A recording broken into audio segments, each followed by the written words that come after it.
country.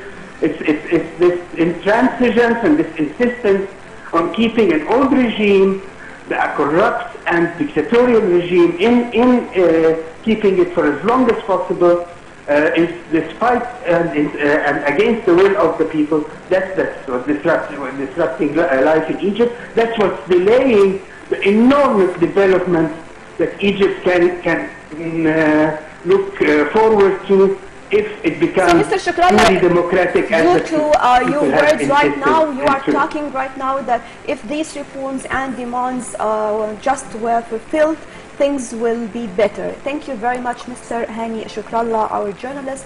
And right, did you agree with me the idea that it is just a matter of the reforms and demands that were asked by people in at El Tahrir Square? So do you think we will be back if these demands were just achieved, for example? Yeah, of course, people will be back. And as Hani said, people are already back. People are back to work, life is normal. Only Fridays, what's the problem with Fridays? And what is the problem? There is a problem. Let's tell the truth. If you have something like this on TVs, for example, let's talk about many different sectors. One of these sectors, or the main sector, is tourism. Yeah. Whenever you are watching something like this in Tahrir Square, you will be scared to send your people to the country. So what I mean that we need to sit, we need to talk, we need to understand things that we must do right now. Things must be take place, but maybe within 1 month or 2 months. Okay, yes, what you're saying is the ultimate solution. But as long as we don't reach the ultimate solution, people have to stay in Tahrir. How long are we going to stay? That's the point. Why not? As long as our demands are not met. As simple as that. Because if you go backward, so why is the revolution? It's not a revolution anymore. It will go back to being a protest. So you believe if these demands were carried out, things will be better. Let's move on to Al-Akhbar newspaper, moving on to the first page. Al-Akhbar said it announced before all international news channels and agencies Mubarak moved in a small car as a camouflage. The former president used a small plane in his trip to Saudi Arabia. Yeah, well, actually I don't believe this too much. Because we had many news saying Mubarak is in Sharm, then Mubarak is not in Sharm, then Mubarak is traveling to Saudi Arabia, then Mubarak is we don't know where. I don't know, and Mubarak is sick, and one day I got a message that he passed away. I was sure it was a rumor, and I don't think people believe this so much. Why not people, if this happened, why not it is internationally known? So I don't know, rumors taking place everywhere, and I don't know till when we're going to, continue talking and talking. Another article here, after a number of legal complaints against them, Boutros Ghali and Rashid traveled to the United States. It was mentioned also in Al-Aram newspaper. Yeah, I read that this was really sad. This is not a rumor. Yeah, I guess this is not a rumor because yes, Rashid was not here in Egypt from the beginning. He was in Dubai. So I guess this is not a rumor, and this is sad because they should be prosecuted here. How they travel and how this happened, I don't know. This is really sad. Still with Al-Akhbar newspaper, the constitutional amendments to be announced on Saturday and the presidential term decided to be only 2.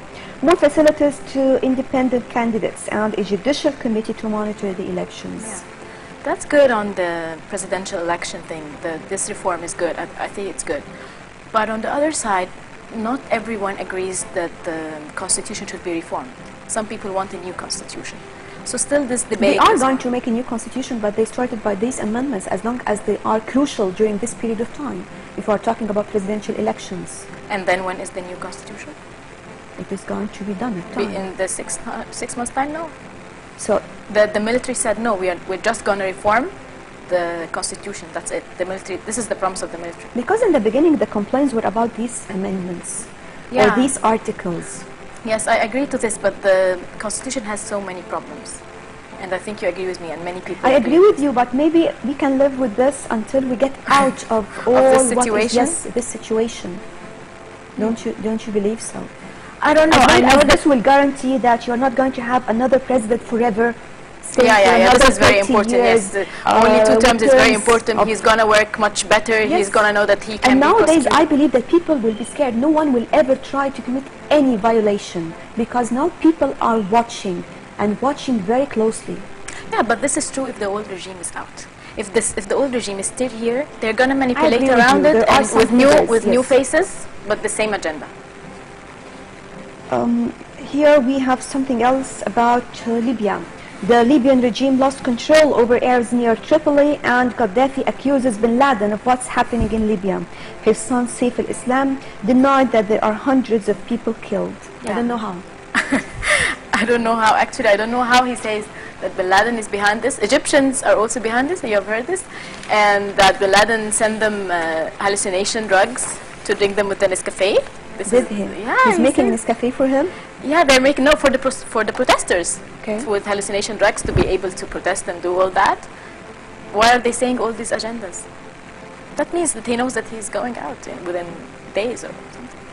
I hope Maybe so. today we are Friday. Okay. People are waiting that he goes today because it's Friday. Yeah, it's always a Friday. Let's move on to Al-Masri Al-Yawm, to the first page of Al-Masri Al-Yawm. The details of the assassination attempt which targeted Omar Suleiman. The incident took place right after he was sworn in as the vice president, and the criminals were killed immediately. We were just talking about this, and I told you I don't believe it. It was denied. It was mentioned before.